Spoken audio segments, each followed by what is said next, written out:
From this point on, at least according to the program, I am recording this session because I wanted to share something before we went to a group meeting.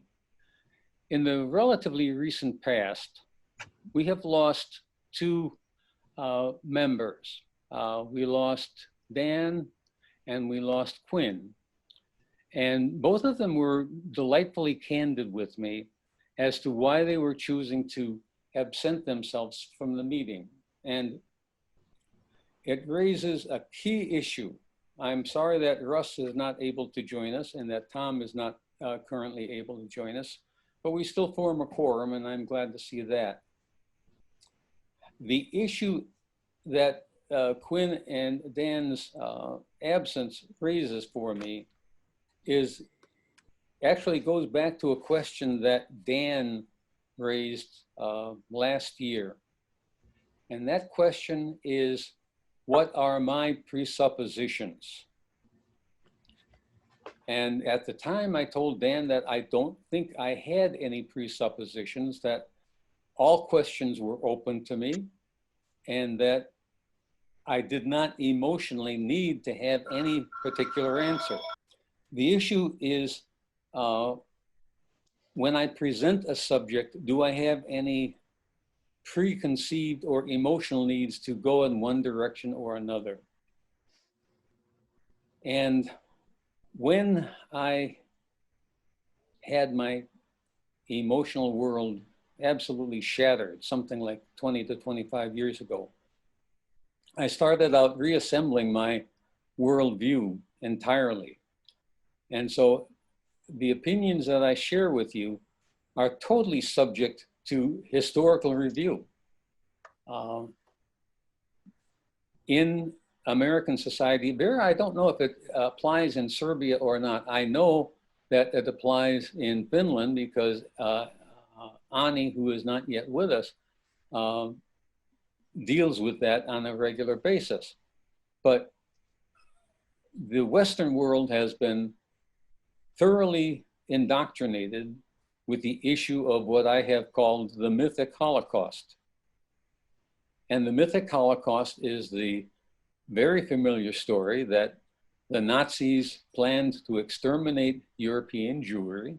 That was point number one of the mythic Holocaust. And point number two is that this was a well-established, organized plan, basically of genocide. That's point number two. And the third item of the mythic Holocaust is that this operation of genocide was primarily conducted via gas chambers in the National Socialist death camps or concentration camps or labor camps, whatever you choose to call them. So there is a historic, in my opinion, there is an historic Holocaust, so that I am not denying that Holocaust. There is also a mythic Holocaust that is subject to historical review and historic confirmation or rejection that involves those three elements that I just mentioned. To my satisfaction, and to a significant degree because of evidence that I shared with this group last year, I've rejected the mythic Holocaust and fully affirm the terrible and tragic historic Holocaust. The issue comes up as to how firmly I state the conclusions that I have reached, and whether those conclusions conflict with preconceptions that any particular member, Quinn, for example, or Dan, for example, and I like both of those people enormously. The point that I am attempting to make, and that I'm going to make with further information, is that in the 21st century, we face an absolutely crucial sociologic problem. And that sociologic problem cannot be met with preconceptions, and it cannot be met with dogma. It's got to be dealt with rationally, or otherwise we're simply going to be a collection of tribes working at achieving our own goals, independent of what is just, right, and fair. Now, in light of that, I wanted to share with you an awareness of the last 3 centuries. Those of you who were with us last year recall that we got up to about the 17th century in terms of Jewish history, and because of the pandemic and a whole lot of other things, got short-circuited at about that time. Jewish history was largely the history of the shtetl from roughly 500 AD to 1700 AD. I'm using the Christian nomenclature, AD standing for Anno Domini. I could have used what the Jews prefer as BC, before the Christian era, and ACE, after the Christian era. It matters not to me, we're referring to the same time period. The shtetl was an isolated community. The only people who dealt with non-Jews were the people who conducted commerce with the non-Jews. In the Islamic world, those were physicians and traders. And in the Christian world, basically still bankers and jewelers, as a matter of fact. And as a matter of fact, in Eastern Europe and in Russia, the other profession that Jews engaged in was brewing, so that the local barkeep might very likely be Jewish and was in a position, like the banker, unfortunately, to exploit his non-Jewish patrons. And this was an accusation that was made with some frequency, both with respect to bankers and with respect to bartenders.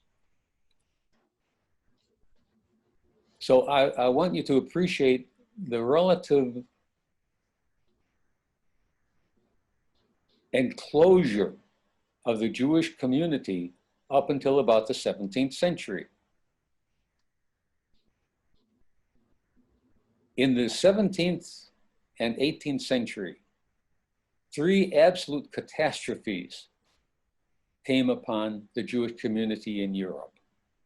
Now, I'm talking about the Jewish community in Europe because they are the ones that Gentiles in the Western world primarily deal with.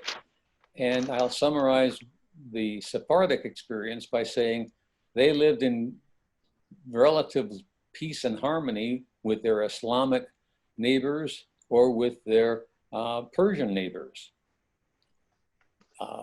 In today's world, we talk about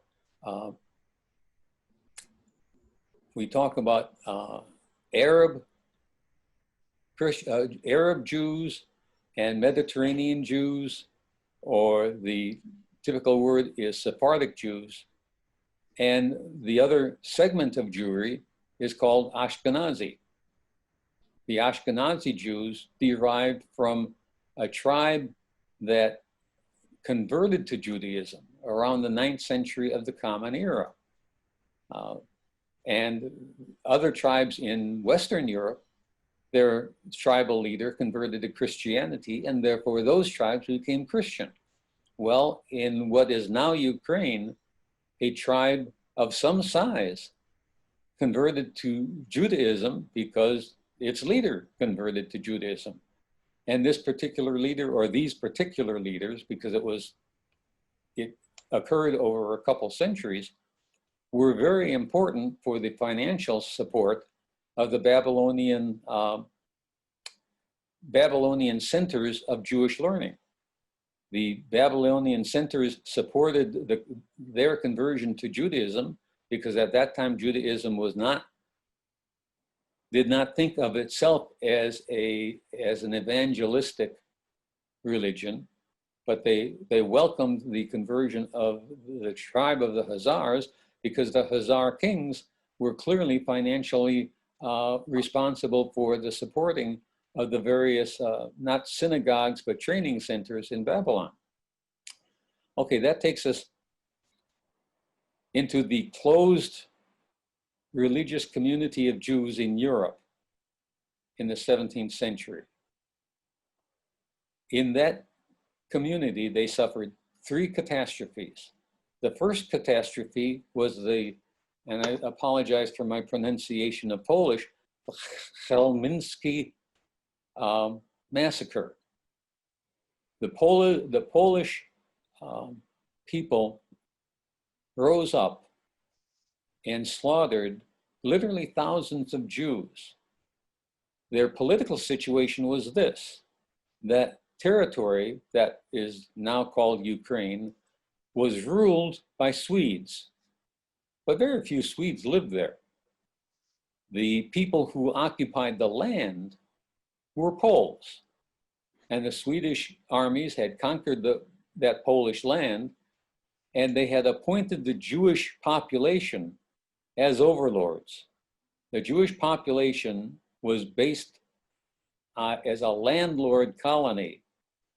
And the Jewish literature of our time sings of that situation because the Jewish culture and society thrived in that middleman position.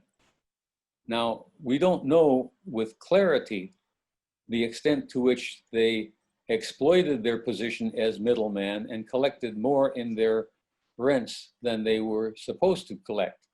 But the middleman position back in Roman times was a way of making money by collecting more than the owner of the land required. The reason tax collectors were held in such contempt in Jesus' day was that they collected substantially more. They made a lot of money by collecting from the poor and delivering a portion of it to the wealthy, kind of like politicians do in our own time. Be that as it may, thousands of Jews were slaughtered because they were unpopular with the Polish population around 1650. That massacre reverberated throughout the Jewish community from Spain all the way up to Russia, okay? The second disaster that befell the Jewish community was the false messiahship of Shabbatai Tzvi, who was born about the same time as the massacre, but he claimed, and he was a scholar. He was a scholar who was trained in Talmud. His birthplace probably took place, his birthplace was probably in what is now Montenegro, that is east of Italy and northwest of current Greece, which was Muslim territory. It was Persian or Iranian territory, or Turkish territory, I should correct myself, Turkish territory at the time. So he was a minority in the Turkish area, but he was a Talmudic scholar who, among other things, claimed that or supported the theory that the Messiah will only come when either the world is totally good and righteous or totally evil and contemptible. And the theory was theory that was adopted at that time was that it's going to be impossible for us to become totally righteous. So in order to bring the Messiah, we should become totally contemptible, totally licentious, totally graft-ridden. In other words, the perfectly evil society. And this was very popular with the intellectual portion of Jewish society. And for 100 years there, and obviously was a great challenge to the rabbinic leadership of the Jewish community at the time, brought great disgrace upon Jewish scholarship and brought great disgrace upon the Jewish community by outsiders. The rabbinic leadership of Europe at the time was absolutely appalled at this Messiah who converted to Islam in order to save his life in Muslim territories, but he had a great following among the intellectuals of the Jewish community. The Jewish rabbis spent more than 100 years on a witch hunt for those intellectuals who were secretly followers of Shabbatai Tzvi. So what you have here is a community that is disgraced because of Shabbatai Tzvi and who had suffered tremendous persecution under the massacre of Shema. I'm going to garbage the name, so I'm not going to even say it again. But those are two disasters that befell the Jewish community in a very short period of time. This called for aggressive rabbinic leadership that was occasioned more by the third disaster than either of the first two. And the third disaster was the appearance of an absolutely brilliant scholar, Moses Mendelbaum. He was born roughly 100 years later, around 1780, during what was known as the Enlightenment in Europe, but the Enlightenment was only the Enlightenment for Gentiles. The Enlightenment among Jews was called the Haskalah, and Moses Mendelbaum, like Philo of Alexandria 1,000 years before him, said that Judaism was a rational religion, and he defended its rationality and said if a Gentile could persuade him that Christianity was more rational than Judaism, he would convert to Christianity. Moses was sufficiently brilliant that he brought a great many Jews to his understanding of Judaism. And he was the origin, intentionally or not, of what became known as Reformed Judaism. And the reason Reformed Judaism was a disaster, led by Moses Mendelbaum, is it was for the Jewish people of Europe a pathway to becoming Christians. Now, whatever you think of the Christian religion or the Jewish religion, when Jews in Germany converted to Reformed Judaism, 100,000 of them eventually converted to Christianity. And this was an absolute disaster for the remaining Jewish community in Europe. I'm picturing Europe in the 19th century, when Italy became a nation rather than a group of collected provinces, when France became a nation. Britain had already become a nation 100 years before, and Germany was accumulating German nation states and was going to become a single nation under the Hohenzollern. No, I'm going to mess that up. It became a single nation in the 19th century. So nationality was a popular social theory at the time. What I'm proposing is that the modern experience of Zionism was born at a time when Judaism needed a social philosophy that was going to withstand modernism. And it was a minority opinion in the West because English Jews were successfully integrating into British society. It was a minority opinion in France because French Jews were very successfully assimilating without becoming without losing their Jewish identity. They were capable of remaining Jewish while becoming Frenchmen. The French Revolution at the actually at the end of the 17th century, the beginning of the 18th century, were promised to the Jew as an individual, everything. French nationality, French citizenship, French taxation.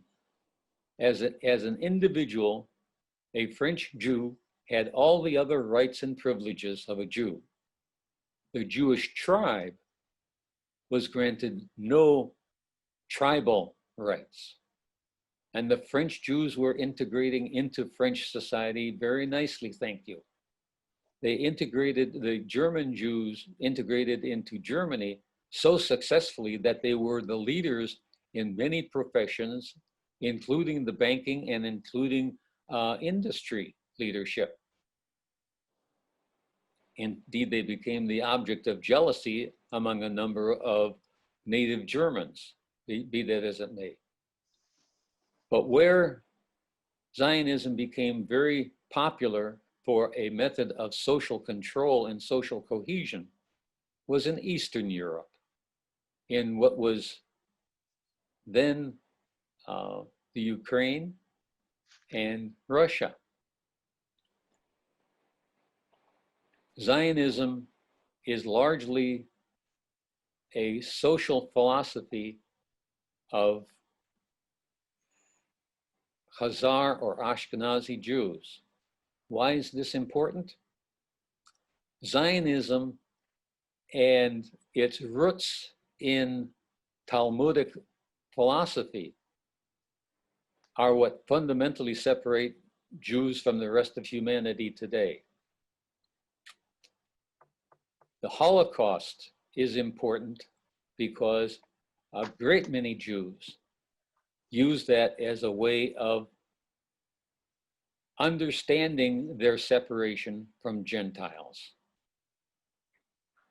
I refuse to accept that separation. I'm not a Talmudic Jew, and therefore I reject the idea of Jewish supremacy. Just as I reject the idea of white supremacy or black supremacy or feminine supremacy, I reject the idea of there being two separate humanities, people on top and people on the bottom. If there is that separation, and unfortunately there is, I refuse to categorize all Jews as being in the upward group and all Gentiles in the lower group. At least 90% of Western Jews have not yet made that decision as to consider themselves Jewish supremacists or part of one humanity. Do any of you remember the video of Judith Weissman that I have shown in the past, where Judith declares that humanity is one? Yes. Okay. Janet, was that you who said yes, Janet? Yes, yes. Okay, yeah. Several. Judith Weissman is a great example of that Jew who understands that humanity is one, explicitly or implicitly. She has walked away from the Talmudic understanding of Judaism, where the Jews are going to be in the supreme position and the Gentiles are going to be in the servile position. A great many Jews don't even know that they are in the position to make that choice. But when you saw the video of the rabbis opposing Torat HaMelech in Jerusalem, you were seeing two different parties of Jews. Jews who embraced the idea of Jewish supremacy and supported Torat HaMelech, the book that explained from the Talmud those occasions when a Jew was authorized and allowed to kill a Gentile, and those who opposed that the whole of that theology, that the Jews had at any time a right to kill a Gentile. They may have looked the same, they may have spoken the same language, but from where they stood as a human being, they were in two totally separate camps. And a great many Jews may be anti-Goyisha, but I can guarantee you, not all Jews. In fact, a great many Jews consider their brothers to be Gentiles. Now, that would be a horrendous philosophy for Chaim Weizmann, one of the founders of the State of Israel. Chaim Weizmann wanted a Jew in France, to think of himself as a Jew living in France, or a Jew that was living in Germany, as a Jew who happened to be living in Germany, whereas a great many German Jews considered themselves Germans as well as Jews. And a great many British Jews considered themselves English as well as Jewish. I think we're living in a situation in the 21st century where to keep that door open so that Jews who want to be part of the whole human race will feel welcome instead of being despised as anti-Goyisha. That's kind of unfortunately, a somewhat rambling dissertation, but I wanted this group to understand that 21st Jews cannot be described as the Jews, no more so than 21st century Americans can be described as those Americans. There are a lot of us who deplore what the United States government is doing, but we're still Americans. Okay, now I'm going to stop talking and open it up.